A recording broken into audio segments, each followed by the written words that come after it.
भागवत महापुराण की परम मंगलमय पर अखिलेश्वर अकारण करुणा वर्णालय भक्त वांछा कल्पतरु त्रिनंदित विनंदित पीताम्बर धारी श्री बालकृष्ण लाल की वांग्मय छवि वांग्मय स्वरूप श्रीमद् भागवत महापुराण।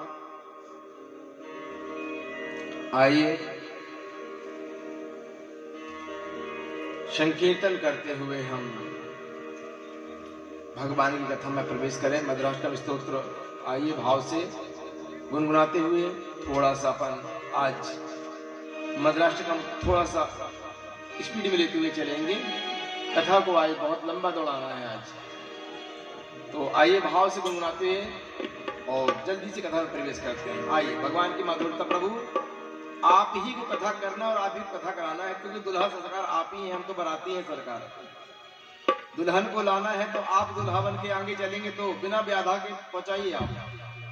और गाड़ी कहीं पंचर कर दिए तो फिर आप जाना दुल्हन ना आ पाएगी आपकी। इसलिए सरकार दुल्हन तक को पहुंचाना है, माँ लक्ष्मी तक पहुंचाना है, तो गाड़ी को सही सलामत पहुंचाए रखिएगा। आइए गुनगुनाते हुए आइए हम कथा में प्रवेश करते हैं। बालकृष्ण लाल हमारे गोविंद सरकार, वृंदावन बिहारी, यशोदा नंदन, देवकी नंदन, वसुदेव नंदन, नंद नंदन और हमारे नंदन, उनका प्रकटोत्सव मनाया गया, बड़ा धूमधाम से मनाया गया। इतने धूमधाम से मनाया गया, इतने धूमधाम से मनाया गया कि इस धूमधाम की आवाज इंद्र तक पहुंच गई। इंद्र के कानों को बर्दाश्त नहीं हुआ। इतना बड़ानवाद हमारा नहीं होता जितना ठाकुर जी का होता है। बेचारा उस दुख में इतना रोया कि आपने सबने देख लिया उसके रोने के आंसू कितने तेज गिरे। लेकिन हमें चिंता इस बात की भी नहीं। हमें क्या परवाह, कन्हैया की कथा में लाख जल की वृष्टि हो, चाहे जल की लाख बरसात होती रहे, तो कन्हैया की जो माधुर्य कथा है उसमें अंतर नहीं पड़ता। ना मेरे कन्हैया के आनंद में कोई कमी आती है। यही तो मेरे कन्हैया की विशेषता है। जीवन में कितना भी हम क्या हो, हमारे जीवन में थोड़ा सा दुख आता है ना, थोड़ा से हमारे प्रतिकूल हो गया, अनुकूल ना होकर के हमारा मन उदास हो जाता है, हमारा मन दुखी हो जाता है। इतना किया जाए सब व्यर्थ समझ में आ रहा है। लेकिन मेरे कन्हैया के जीवन की दिशा और दशा देखिए। कन्हैया का जन्म हुआ, बड़ी गौर करने की बात है, कन्हैया का जन्म हुआ जेल खाने में। तुरंत मां से अलग कर दिया गया, दूसरे के यहां पहुंचा दिया। और पैदा होते ही साथ आज का 7वें दिन ही कन्हैया के जैसा हुआ जन्मोत्सव मनाएगा। 7वें दिन बाद 14वें दिन मतलब जन्म के पूतना मौसी आ गई उनके पास। तृणावर्त आ गया, सक्टासुर आ गया, अघासुर आ गया, बकासुर आ गया, धैनकासुर आ गया।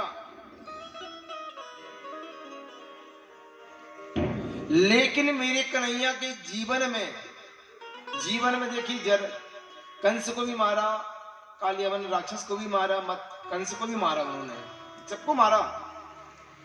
और उसके पश्चात मां से दूर होकर के जाके द्वारका में बस गए। लेकिन याद रखना, जीवन में कन्हैया ने कभी बांसुरी बजाना बंद नहीं किया। कितने भी दुख जीवन में आए, लेकिन बांसुरी कभी बजती है जब आपके मन में शांति होगी, तब बांसुरी की धुन बजा पाएंगे आप। क्योंकि बांसुरी का जो स्वर है ना, वो मन से निकलते हैं। बांसुरी मन से चलती है। तो मेरे कन्हैया के जीवन में कोई प्रभाव नहीं पड़ा उससे। कितना भी दुख आ रहा है, उससे कोई फर्क नहीं पड़ता है। उसी दिशा में हम कन्हैया की कथा सुनते तो बड़े भाव से हैं, पर उसका अनुसरण नहीं कर पाते। जीवन में कैसा भी दुख क्यों ना आए, सब इस पे छोड़ देना चाहिए। एक महात्मा जी थे, उनके कुछ शिष्य थे, उन्होंने कृष्ण नाम की दीक्षा दिया था और कहा कि निरंतर कृष्ण का जप करना। बस हम छोटी सी विपत्ति में भगवान को बुलाते हैं,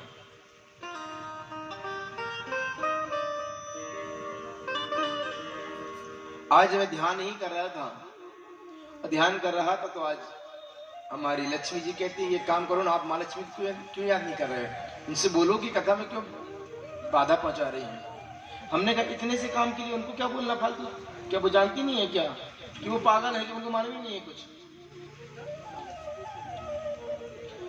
महात्मा जी ने कृष्ण नाम की दीक्षा दी अपने शिष्यों को। एक दिन शिष्य लोग बैलगाड़ी में सामान रख करके बाजार गए थे सामान लेने के लिए, और बाजार से सामान लेकर के आ रहे थे कि रास्ते में बैलगाड़ी का चक्का फंस गया, धस गया बैलगाड़ी का चक्का।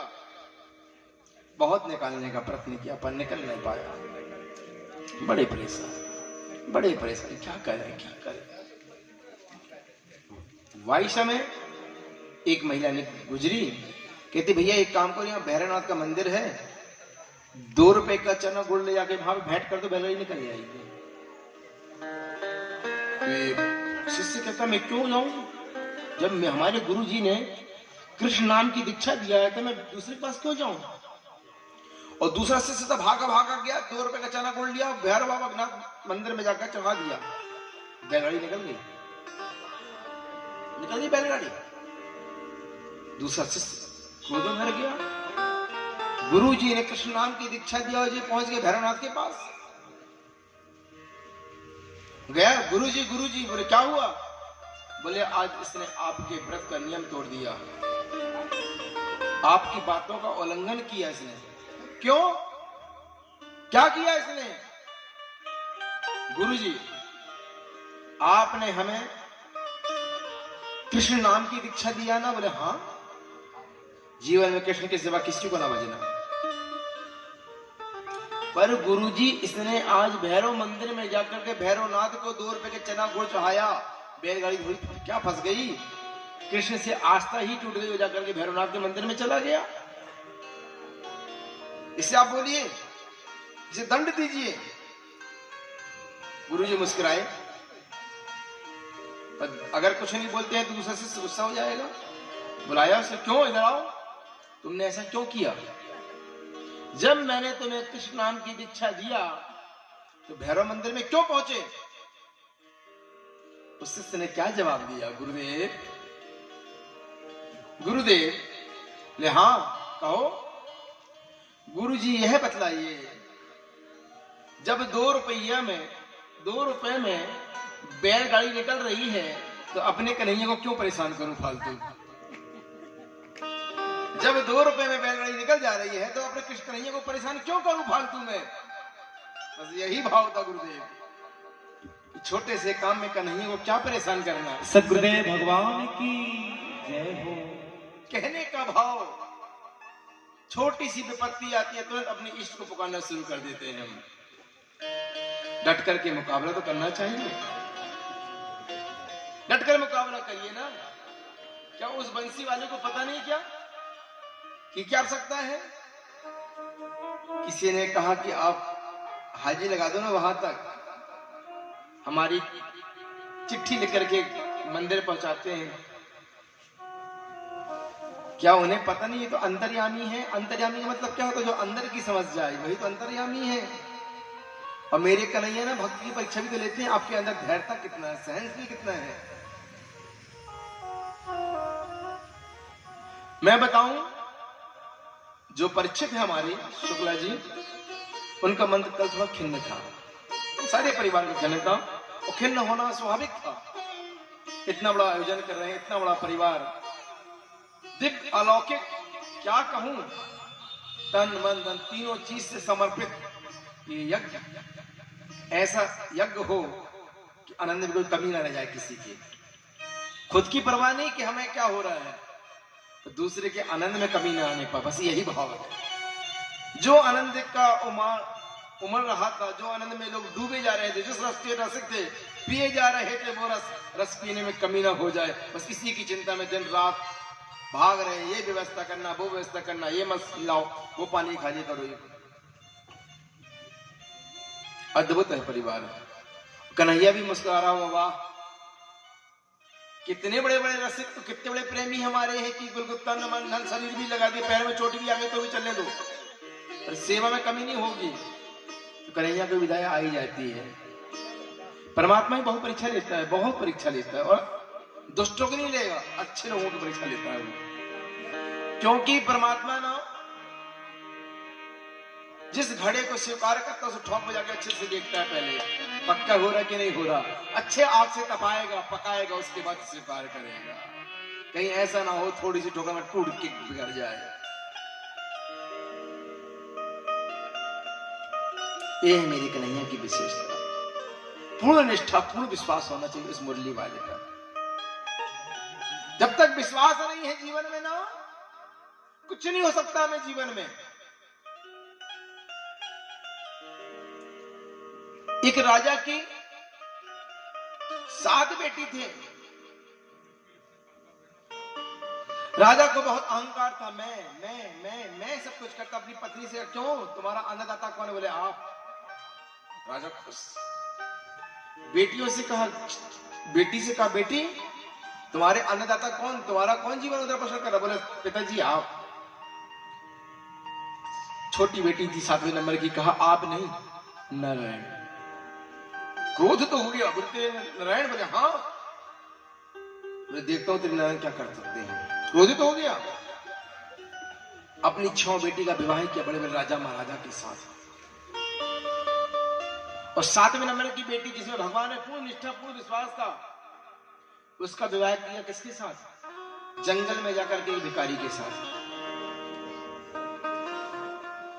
और वह भिखारी भी कैसा था? कोढ़ी था, बीमार रहा था, सुत्ता सा, बिल्कुल मरने की हालत में पड़ा रहता था। लकड़ी काटने लगा हारा था वो इस प्रकार से, इतना दशा से दीन दशा में पड़ा था वो भिखारी। ले जा, देख तेरे नारायण ने तेरे साथ क्या किया, देख तेरे विवाह कहां करा दिया। तो लड़की ने कहा पिताजी जैसे मेरे नारायण की इच्छा। राजा चला गया। वो लड़की जंगल में जाती, कुछ लकड़ियों को बीनती और बाजार में बेच के आती, और वहां से कुछ औषधियां लेकर के आती और थोड़ा सा दूध लेकर के आती, अपने पति को पिलाती कि स्वस्थ करने। पहले पति ही तो परमेश्वर है। नारी का जीवन क्या है? पति ही है। पति नहीं तो कुछ नहीं। पति बिन सूनी मांग, पुत्र बिन घर सूना। नारी ही तो जीवन है, और पति ही नहीं है तो श्रृंगार, जो नारी सुंदर लगती है श्रृंगार से, श्रृंगार व्यर्थ हो जाएगा। और थोड़ा दूध देती पति को, और थोड़ा सा दूध जो बचती थी, वही पास में एक बामी थी सर्प की, सर्प की बामी में थोड़ा दूध धर देते थे नाग नागिन के लिए। नाग नागिन आगे दूध को पी लेते थे। ऐसे चलता रहा। थोड़ा थोड़ा पति ठीक होने लगा तो एक दिन नागिन कहती है पति से, देखो यह स्त्री कितनी सुंदर है, दूध अपने पति को लाकर देती है, बचा करके हमें दूध रोज पिलाती है, तो हमारा भी कर्तव्य है ऐसे कुछ देने का, कुछ कर्तव्य है हमारा देने का ना। आज स्वप्न में नागिन आए हैं, कह देवी आप हमें रोज दूध पिलाती हैं, एक काम करिए हमारे जो बिल जहां पे दूध रखती है ना, वहां पे हाथ डालना, बहुत से तुम्हारे रत्न मिलेंगे, उठा लेना, निर्विघ्न निश्चिंत होकर हाथ डालना, निकाले रत्न। वैसे ही किया, रत्न निकल के आए कुछ, उससे थोड़ा सा उसका वैभव बढ़ गया, और वैभव जब बढ़ गया पति भी स्वस्थ हो गया, अच्छा हो गया। उसी पैसों से, उस माड़े रत्नों से, बड़े रत्नों से, सोने चांदी से उसने एक नगर बसा लिया, वहीं पर सबके लिए मकान बना दिया, सबके लिए मकान बना दिया, सबके लिए उसने मकान बना दिया बढ़िया, और खाने की व्यवस्था कर दी। अब नगर बस जब व्यवस्था पूरी रहे, मकान रहने को मिल गया, सारी व्यवस्था फ्री, अन्न सब व्यवस्था, अब तो नगर बस गया, राजा राजी बन गए दोनों, बढ़िया भूखों को रोजो आता, सबको अन्न खिलाते, दान पुण्य खूब करते। धन तो सबके पास होता, पर धन खर्च करने की क्षमता नहीं होती किसी के पास। ये तो किसी बिल्ले परिवार में होता है, धन सबके पास है, चलो भागवत कर ले, आयोजन कर ले, एक कर दे, वो कर दो, दान पुण्य कर दे, ये बिल्ले को मिलता है, हर किसी के भाग्य में नहीं है। धन संचय करते करते करते दुनिया से अलविदा कर जाएगा, इस बैंक को भर के जाएगा, बेटा बेटी के लिए भर के जाएगा,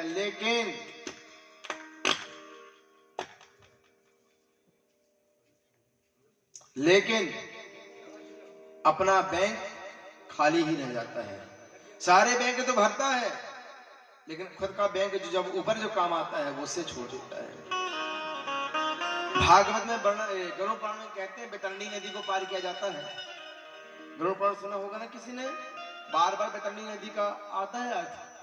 आखिर उसमें बताया भी तो क्या बैतरणी नदी है क्या जानते हैं? बैतरणी नदी वितरण, जो वितरण करता है, दान धर्म पुण्य करता है, वही नदी से पार हो पाता, बाकी कोई पार नहीं हो पाता। वही गौ जो जीवन में अपने मरने से पहले गौदान करके जाता है, वही गौ उसे वहां मिलती है बैतरणी नदी के किनारे खड़े होकर के, और वही गौ पूछ पकड़वा करके पार करवाती है।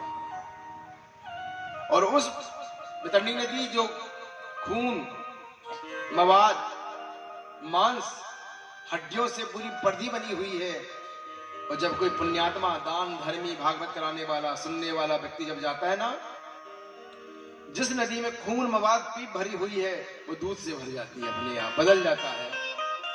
और पुण्यात्मा व्यक्ति उसी गाय को पूछ पकड़ कर पार हो जाता है। वितरणी का मतलब ही होता है वितरण। अब उस नागरानी ने देखा कि ये तो बढ़िया धन को मिला, धन को धर्म में खर्च किया, अब पैसा धन बढ़ने लगा। तो अंत में सर्प और नाग और नागिन का अंतिम समय आ गया, तो कहा एक काम करो, हम जाने वाले हैं दुनिया को, यहाँ खोद करके जितना धन है ले लो, अब हम दुनिया को अलविदा करने वाले हैं। और नाग और नागिन शरीर छोड़ दिया, दोनों ने धन खोदा, बहुत सा धन मिला। अब तो रोज भंडारा चलाते, रोज भूखों को अन्न खिलाते। जब हमारे दरवाजे में कोई भिखारी आए ना, उससे बहुत लोग क्या बोलते, चलो आगे देखो, जाओ, ऐसी कहते ना, आगे देखो। लेकिन भिखारी हमें बताने के लिए आता है। हमारे दरवाजे से कोई भिखारी आ जाए, मांगने वाला आ जाए, बोले कितना सा आटा दे दो, भाई 5 का सिक्का दे दो, 1 गिलास पानी दे दो, और उसे खाली मत लौटाओ। जो खाली लौटाता है ना, उसके सारे पाप, भिखारी के सारे पाप हमारे सिर पे आ जाते हैं, और हमारे पुण्य उसके खाते में चले जाते हैं। मैं भिखारी हमें याद दिलाने के लिए आता है कि तुमने जीवन, जिस प्रकार मैंने जीवन में दान धर्म पुण्य नहीं किया है, तो मुझे भिखारी बनना पड़ गया। वह कहते तुम ना दोहराना, नहीं तुम्हें भी मुझे जिस मेरे दरवाजे पर तुम्हें आना पड़ेगा, जैसे आज मैं खड़ा हूं वैसे तुम्हें खड़ा होना पड़ेगा। इसलिए कुछ ना कुछ जरूर दो, खाली मत लौटाओ किसी को। किस्मत वाले हैं हम, कि देने का अधिकार परमात्मा ने दिया है। मना संसार में देखो कैसे कैसे लोग भूख से बिलख के मर रहे हैं। हम भाग्यशाली हैं, इस परमात्मा ने इस लायक बनाया हमें कि हम कुछ कर सकते हैं, वो करना चाहिए। अगर परमात्मा भी ऐसे ही हाथ खींच ले, तो फिर हमारा क्या होगा? वृक्ष धूप में तपते जरूर है, पत्थर चोट खाते भी हैं, पर फल देते हैं। कभी फलों को समेटना शुरू नहीं किया। नदियों को कितना गंदा करते हैं, पर नदी कभी अपना जल प्रवाह बंद नहीं किया। यही है जीवन। जब उसने राजा और रानी भिक्षा सबको बांट रहे थे, अन्न क्षेत्र खुल दिया, तो क्या देखा कि एक व्यक्ति कंबल ओढ़े बैठा हुआ है और 6 स्त्रियां बैठी हुई हैं। दूर से लेकर उस रानी ने देखा तो क्या देखा, ये तो मेरे पिताजी हैं। और बाजू में 6 बहन बैठी हुई हैं, जो बहनों का अहंकार था पिता पे कि पिता ही हमें पालने वाले हैं। बोले पिताजी आप भीख मांग रहे? बोले हाँ बेटी, तेरे विवाह के होने के बाद कुछ पड़ोसी देशों ने हमारे पर आक्रमण कर दिया, सारा राजपाट छीन लिया, हम कंदराओं में छिपते भाग रहे हैं उनसे। तो ये तुम्हारी जो बहन है ना, इनका भी सारा राजपाट छिन गया, सब हम लोग खाने को मोहताज हो गए बेटी। 2 दिन तक अन्न का दाना नहीं मिलता है। आज यहाँ भंडारा चल रहा था, तो आज इसी प्रसाद को पाने के लिए हम लोग आ गए थे। बेटी ने कहा पिताजी देखा, आपने कहा था कि आप ही अन्नदाता हैं, आप चलाने वाले हैं। ये आपका झूठा ईमान था, झूठा अहंकार था। अन्न को चलाने देने वाला, इस संसार को चलाने वाला आप नहीं, मेरे नारायण है, वही तो चला रहे हैं। वही संसार को चला रहा है। हम जो झूठे हैं, जो कह रहे हैं हम सब कुछ कर रहे हैं, हमें चिंता नहीं। हमारे जीवन की गाड़ी हमारे परमात्मा चला रहे हैं। मैं क्यों घबराऊं? मुझे किस बात की चिंता है? सारी समस्या हो जाए, पानी जाए, आगे जाए, कुछ भी हो, आपकी कथा हो रही, आप जाने, हमारा कुछ नहीं बिगड़ेगा। ये आप जाने कैसे कराना है। ये आपको सुनना है तो आप जाने, सुनने और सुनाना भी आप ही को है। सुनाने का हम आप ही को सुना रहे हैं, पितरों को सुना रहे हैं। अब इन्हें व्यवस्था बनाना है तो क्यों घबराऊं मैं, मेरा श्याम से नाता है। और जिसका श्याम से नाता हो जाता है ना, उसे घबराने की आवश्यकता नहीं होती है। सारे जीवन की डोर सौंप दो उसके हाथ में और आइए गुरुमत में चलते हैं श्याम के चरणों में। मेरी तो जीवन गाड़ी,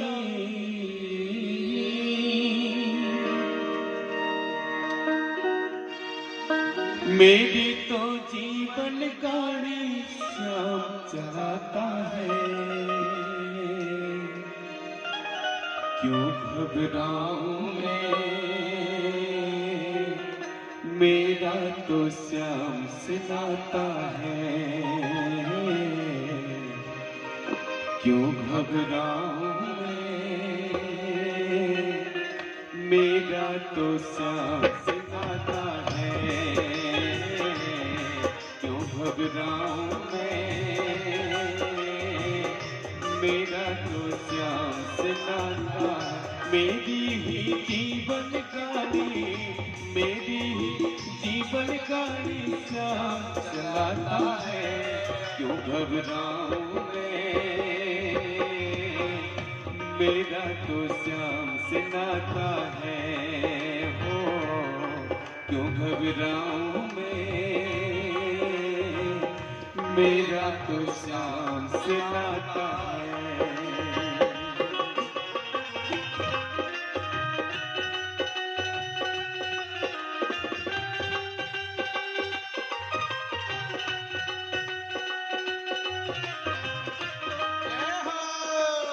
श्याम सुंदर,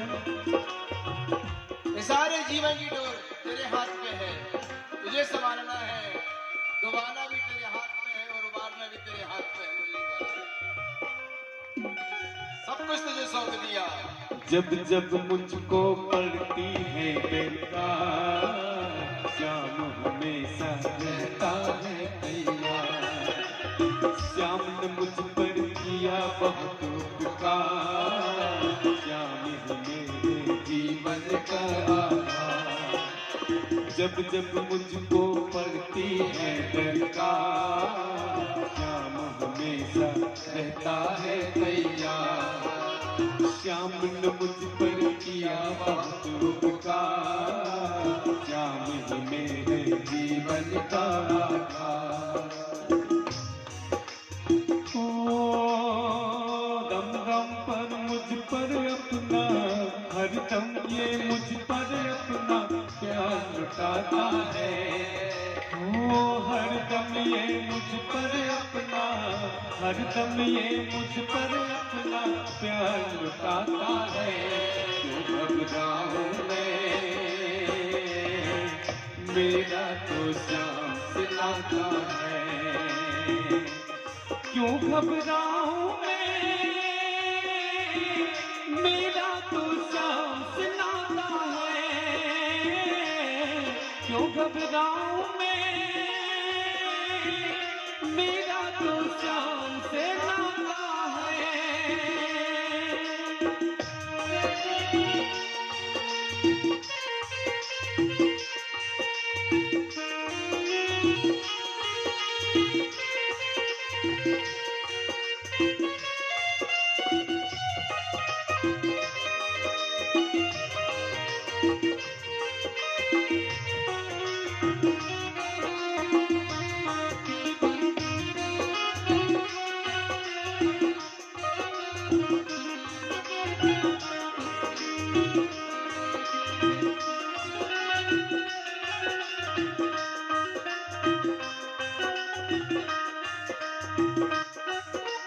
दुख के बादल जब जब मंडराते, श्याम नाम लेते ही छट जाते। ओ दुख के बादल जब जब मंडराते, श्याम नाम लेते ही छट जाते। बाल भी बांका को न कर पाते, कभी दोबारा नजर भी न आते। संकट आने से पहले, संकट आने से पहले कान्हा आता है, क्यों घबराऊं मैं, मेरा तो श्याम से नाता है, हो क्यों घबराऊं मैं, मेरा तो श्याम से नाता, मेरी ही जीवन गाड़ी, मेरी ही जीवन गाड़ी श्याम चलाता है, क्यों घबराऊं मैं, मेरा तो श्याम से नाता है, हो क्यों घबराऊं मैं, मेरा तो श्याम से नाता है।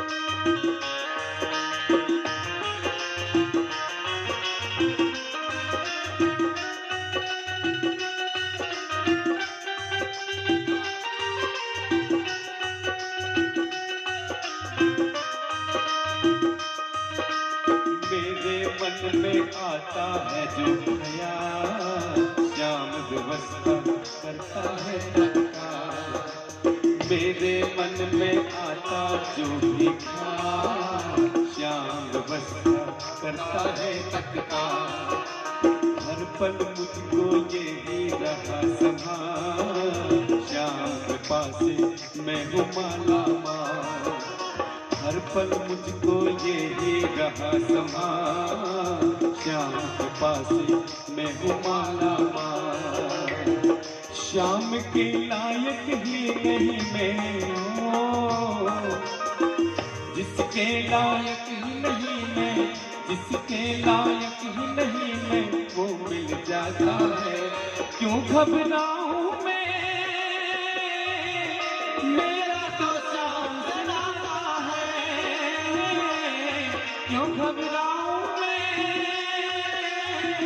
मेरा तो श्याम से नाता है, मेरी ही जीवन गाड़ी, मेरी ही जीवन गाड़ी श्याम चलाता है, क्यों घबराऊं मैं,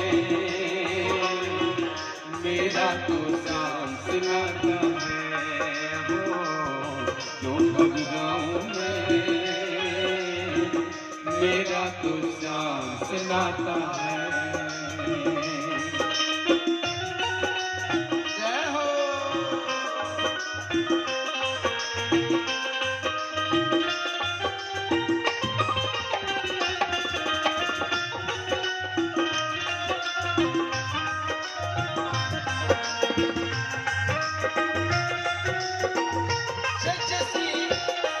जीवन में कन्हैया गाड़ी से वाला है, वह ताली से बढ़ते जाए भाव से।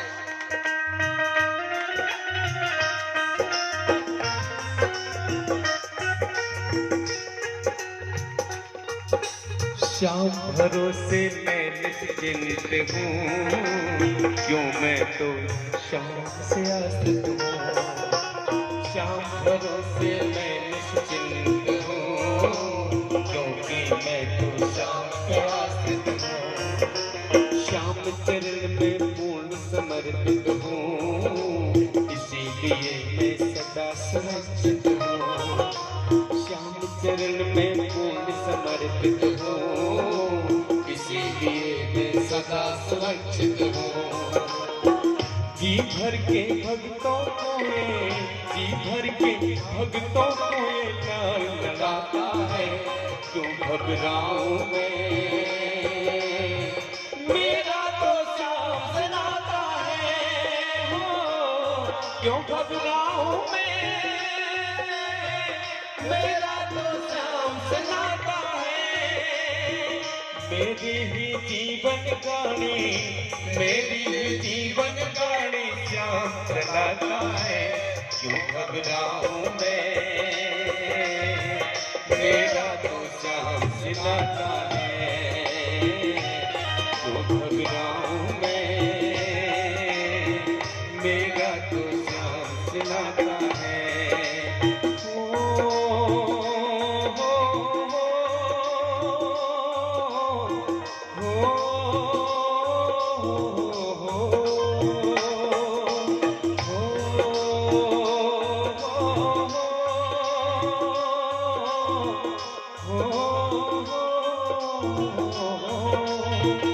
मेरी ही जीवन कहानी, मेरी ही जीवन कहानी श्याम चलाता है, क्यों घबराऊं मैं,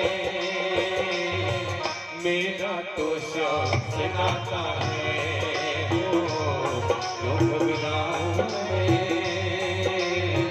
मेरा तो श्याम से नाता है, मेरा तो श्याम से नाता है, मेरा तो श्याम से नाता है। जय जय श्री राधे श्याम। क्यों घबराऊं मैं, मेरा तो श्याम से नाता है।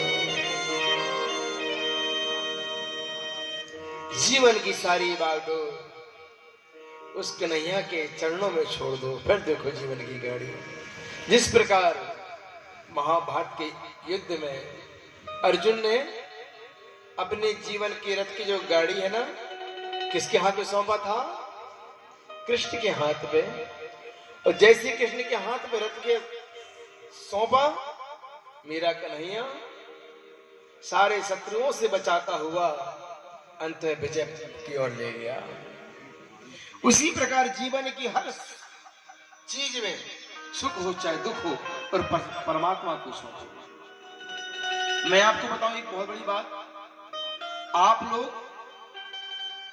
जीवन में कहीं भी जाएं सदा सुरक्षित रहेंगे, और घर जब लौट के आएंगे तो भी सुरक्षित ही मिलेगा। इसका एक उपाय है, जब भी आप घर से निकलेंगे सुरक्षित पहुंचेंगे मंजिल तक, और जब लौट करके आएंगे सुरक्षित ही आप अपने आप को पाएंगे, घर भी सुरक्षित पाएंगे। इसका एक सुंदर उपाय है। जानना चाहेंगे? जब भी घर से आप निकलें, जिसकी भी आप आराधना करते हैं घर में पूजन पाठ, घर से निकलने से तैयार हो जाइए, बस दरवाजा बंद करने वाले हैं, अपने घर के मंदिर में जाइए और हाथ जोड़िए, प्रार्थना करिए, हे प्रभु अब चल रहे हैं, आप चलिए, आगे आगे हम चलेंगे, पीछे पीछे ड्राइवर, आप गाड़ी आप चलाएंगे, हम बैठेंगे। बस स्वयं ड्राइव खुद करना हो, लेकिन बोलो प्रभु गाड़ी आपको चलाना है, हम तो साथ के बन के बैठेंगे और चलना है। पर याद रखिए, चलिए जरूर। अगर आप हमारे साथ चले तो घर में देखेगा कौन? एक रूप से आप यहीं विराजिए। मेरे प्रभु तो कई रूप ले लेते हैं ना एक साथ। अभी जब लेंगे महाराज जब होगा ना, लाखों गोपियां लाखों रूप कृष्ण के। प्रभु एक रूप से आप मेरे साथ चलिए और एक रूप से घर की तकवारी करिए। सरकार कोई चोर ना आने पाए, ना घर में कुछ होने पाए नुकसान, ये आपकी जवाबदारी है सरकार। एक रूप से आप यही नहीं है और एक रूप से आप मेरे साथ चलिए और निकल चलिए आप। मैं पूर्ण विश्वास से कहता हूं आप सही सलामत पहुंचेंगे।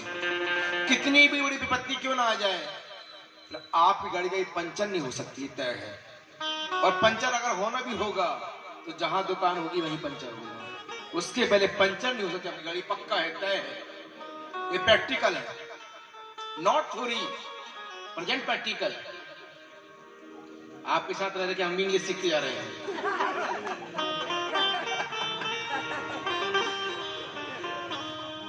Not theory, present practical. और जब लौट करके आए, जिस काम से करके आए हैं यहाँ, लौट करके आए और फिर कहीं रुके मत, हाँ पैर धुल कर तुरंत मंदिर में जाएं और प्रणाम करिए, प्रभु मैं आ गया हूं, अब आप विराजमान होइए। और घर को देखिए, अभी हूं। महिलाएं जब रसोई में घुसे, रसोई को सुबह नहा धोकर के रसोई में घुसना चाहिए, प्रणाम करना चाहिए, मां अन्नपूर्णा आइए विराजमान होइए और भोजन तैयार करिए। फिर जब वो महिला भोजन बनाएगी तो भोजन में इतना स्वाद रहेगा, जो भी खाएगा बोलेगा वाह अद्भुत। एक बार अन्नपूर्णा को याद करना आपका काम है। उस घर में कभी भंडारे की कमी नहीं हो सकती है। भोजन बनाएगी वो जरूर, जब अन्नपूर्णा को याद करके बनाएगी भोजन, जितने भी लोग आ जाएंगे और भोजन में कमी नहीं आएगी अन्नपूर्णा के, ये पूर्ण विश्वास।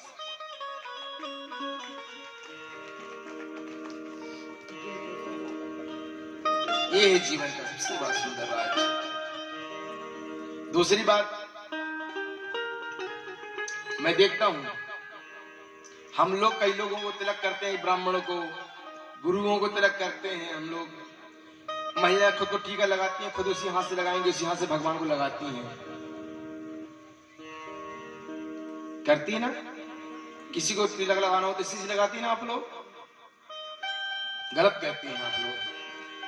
ये अनामिका उंगली भगवान की है, अनामिका से सिर्फ भगवान को लगाया जाता है तिलक, खुद को नहीं लगाया जाता है। खुद को लगाने के लिए बीच की उंगली का करना चाहिए, मध्य का उंगली खुद के लिए होती है। ये अंगूठा का तिलक होता है छोटों के लिए, जब छोटों को आशीर्वाद दे रहे हैं आप तो छोटों को तिलक अंगूठे से लगाया जाता है।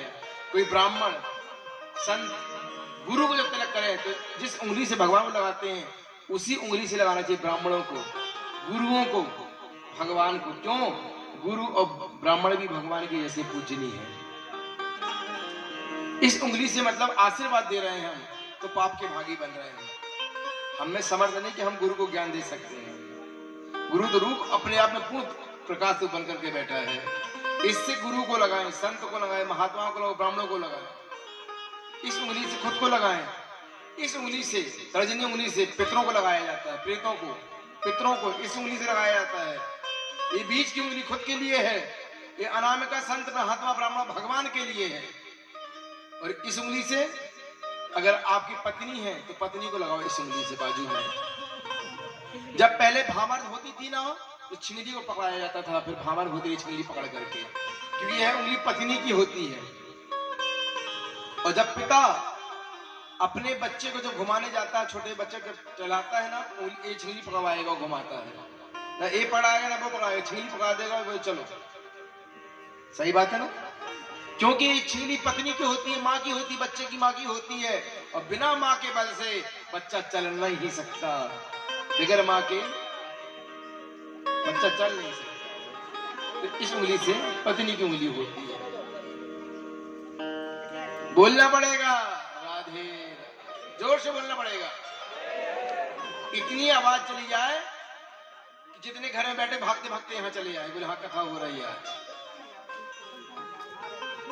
लोग सोचे ठंडी में दुबके रहो, यहीं से बैठे बैठे सुनो, लेकिन जब व्यक्ति कथा पंडाल में पहुंचता, ठंड अपने आप गायब, पूरा शरीर कृष्ण के नाम से रस से इतना गर्म हो जाता है कि आनंद ही आनंद छा जाता है।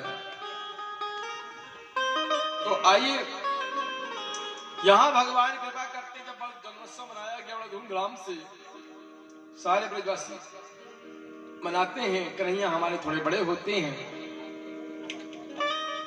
तो मेरे प्रभु का नाम गर्गाचार्य जी रखते हैं, जो यदुवंशियों के गुरु हैं, और सांडिल्य ऋषि ब्रजवासियों के गुरु हैं। नाम रखा। और हमारे ठाकुर जब थोड़े बड़े होते हैं तो बहुत सी लीलाएं करते हैं, तो गोपियां शिकायत लेके भी जाती हैं बताने के लिए। कल कथाएं कुछ कम हो पाई थी, अंदर हुई थी, लेकिन सूक्ष्म रूप बताते हुए निकल रहा हूं, क्योंकि आज हमें महाराष्ट्र की ओर जाना है। कथाएं हम छोड़ना नहीं चाहते, सारी कथाएं बताना चाहते हैं। कल भी कथा हुई थी मंदिर जहां पाठ हो रहा, जहां सारे देवता विराजमान है। और सही बताऊं मैं आपको, हमें भी लग रहा था यार आनंद नहीं आया। जिस आनंद की भूख जिसे हो जाए, प्यास लग जाए, वो आनंद अगर ना मिले तो आनंद नहीं आता। लेकिन जब जहां सारे देवताओं का आवाहन किया गया है, 33 करोड़ देवताओं का, और वहां बैठ के जब गोवर्धन नाथ की पूजा की गई और मानसिक प्रतीक्षा की गई, ऐसा लगा जैसे आज कथा पूर्ण हो गई हो और आनंद की कोई कमी नहीं है। ऐसा आनंद आ गया। पूजन के बाद कुछ भजन हुए, कुछ थोड़ी सी कथाएं हुई, अद्भुत आनंद आया। क्यों डॉक्टर साहब? पूर्ण लगा ना, पूर्ण हो गए अपन, पूर्ण ऊर्जा। कन्हैया से जो शिकायत थी वो शिकायत ही दूर हो गई। फिर अद्भुत आनंद आया, मन खिन्न था तो वो प्रसन्न में चला गया।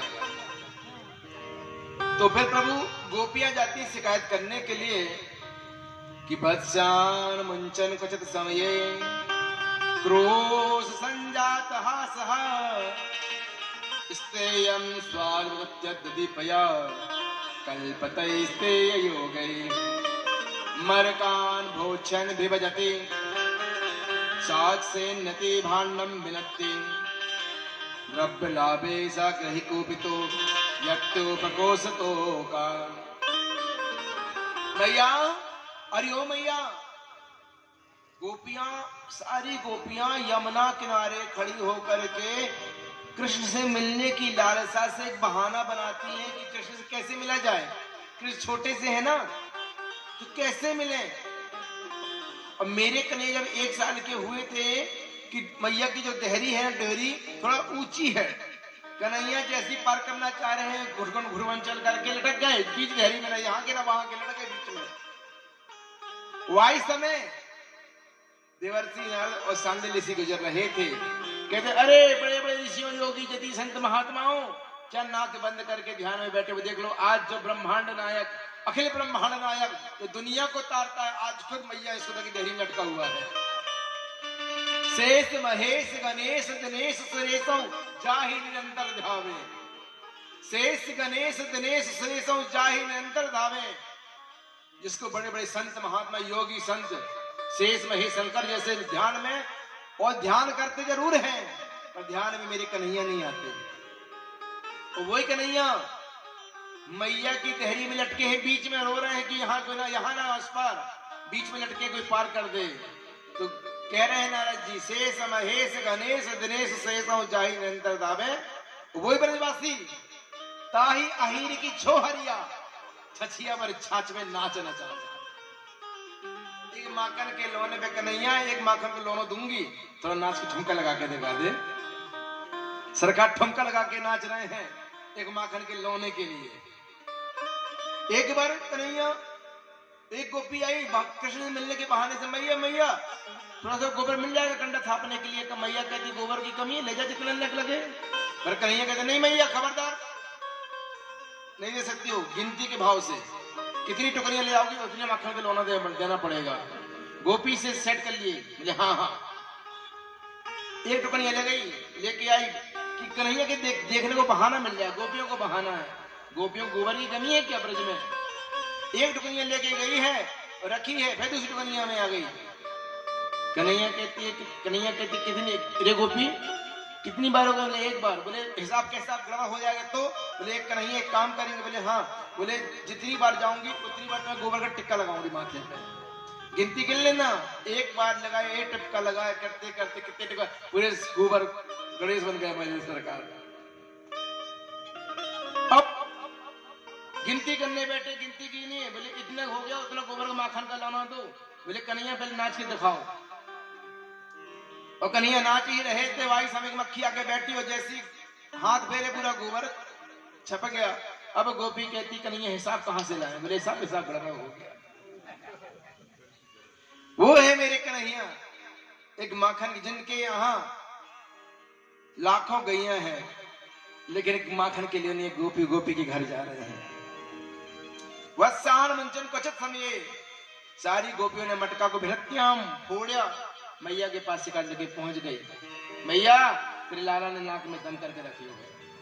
कहा बात हो गई गोपी, कहाँ है गए हो। मैया क्वचित समय आपका जो लाला है ना, गैयों को छोड़ देता है। तो मैया ने कहा गोपी लाला अच्छा ही तो काम कर रहा, क्या बुरा काम किया है। अचुत क्वचित समय, मैया जिस समय गाय दोना उस समय नहीं, उसके बीच में छोड़ देता है। दोपहर में गैया बच्चियां पूरा दूध पी जाती हैं।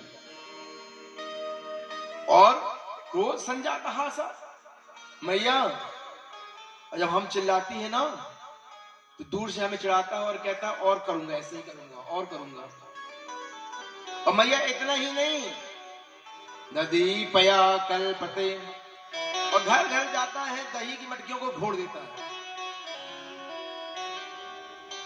और माखन ढूंढ के खा लेता है। मैया इतना ही नहीं करता मैया। तो मैया ने कहा करने की लाला अगर माखन ले खा लिया हो तो जितना खा उससे ज्यादा मेरे घर आके ले लिया करो गोपियों।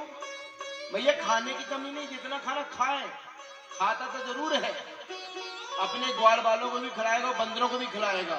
और जब छक भर के खा लेते हैं ना, फिर कहते हैं इतना गंदा मक्खन बना, इतना गंदा मक्खन बनेगा कि बंदरों को नहीं खाए। अब मोर धृत्याम माट के आम, मटकी को फोड़ के फेंक के चले आते हैं मैया। और मैया एक गोपी कहती मैया इतना ही नहीं, और तुम जाने मैया मेरो घर माखन होए ना है, मैं कहा गरीब, ना गाय ना बछड़ा कुछ है ना है। एक दिन तुम्हारी लाला घर में आ गए, 2 घंटे तक घर में पूरा छानबीन करते रहे, घर में कुछ नहीं मिला। तो मैया इतना ही नहीं, विभजती ना चिन्हती भांडा मेहनत की, इतना गाली दिया कि ना जाने किस गोपी आज सुबह से किसका मुखड़ा देख लिए कि घर नहीं तो मरघटा है, खाने का कछु ना है। और मैया इतना ही गुस्सा शांत नहीं हुआ, मैं छुपे देख रही थी लाला का कि शांत हुए नहीं। दूसरे कमरे में मेरी बेटी सो रही थी, और मेरी बेटी की जो चोटी थोड़ी लंबी है ना मैया, मेरी बेटी की चोटी को पलंग की पाटी से बांध के चले गए। वो कहते हवा, मेरी बेटी ऐसी डरी कि चिल्ला पड़ी, में भागी गई, छोरी ये हवा कोई और नहीं, ये नंद का छोरा ही पूरे ब्रज में हर हुआ बन के दौड़ भाग रहा है। और मैया इतनो ना हो, मारकान भौक्षाम विभजति, खुद तो खाता है बंदरों को भी खिलाता है। कन्हैया कह रहे हैं त्रेता युग में जब मैं राम बना था ना, तुमने मेरी बहुत सेवा किया है, और इस जन्म में खूब मक्खन खिलाता हूं तुम लोगों को।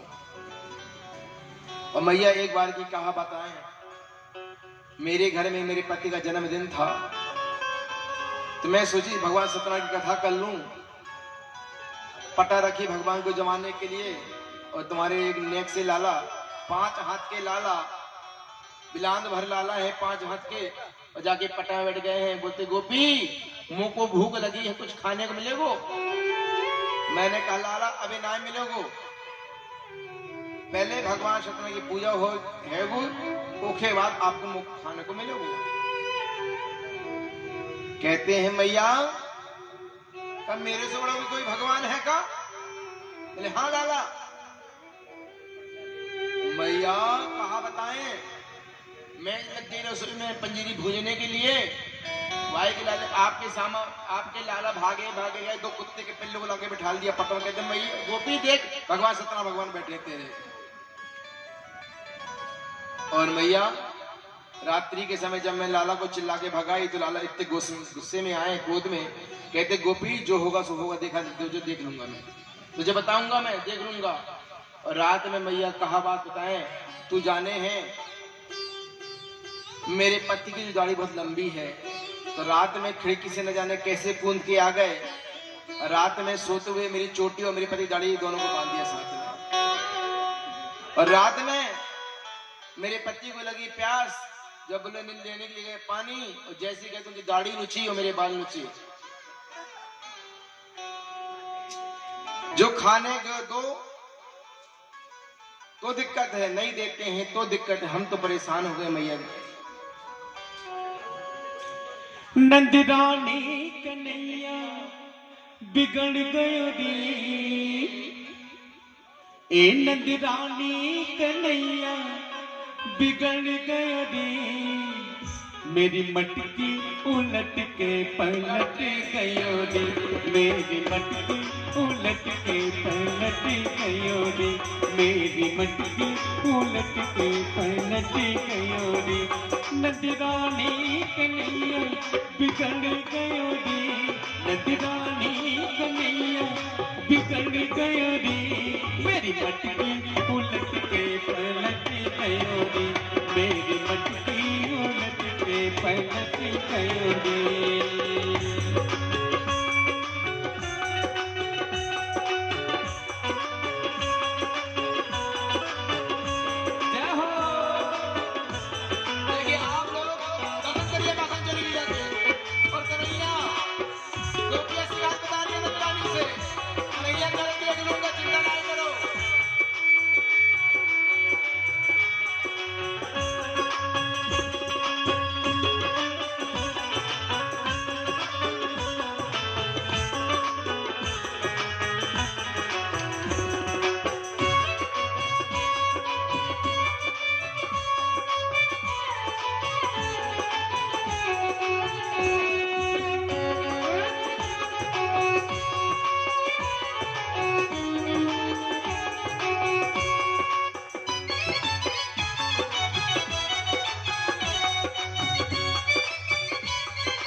मुस्कान उसकी लगे प्यारी प्यारी, मुस्कान उसकी लगे प्यारी प्यारी, मुस्कान उसकी लगे प्यारी प्यारी।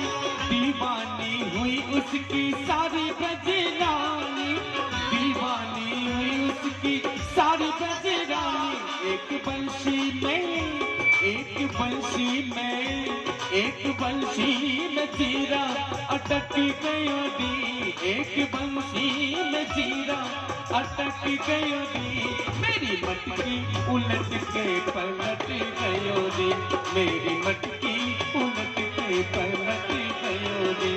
नजरानी कन्हैया बिगड़ गयो दी, नजरानी कन्हैया बिगड़ गयो दी।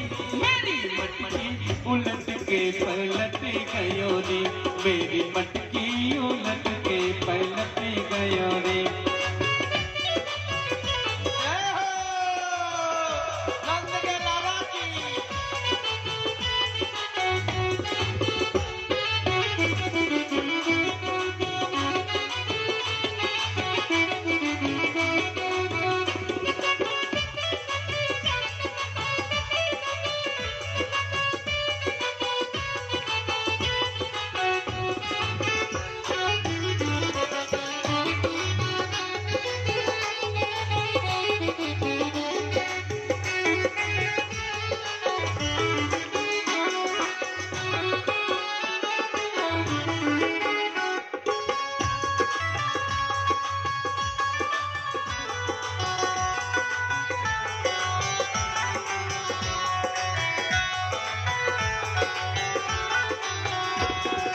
पनघट पे आके करे चोरा चोरी, पनघट में आके करे चोरा चोरी।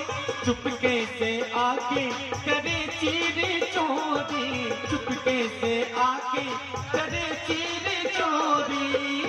मैया हल्लो, मैया हल्लो मचो तो सटक गयो दी, मेरी मटकी उलट के पलट गयो दी, मेरी मटकी उलट के पलट गयो दी। नजरानी कन्हैया बिगड़ गयो दी, नजरानी कन्हैया बिगड़ गयो दी। मेरी मटकी उलट के पलट गयो दी।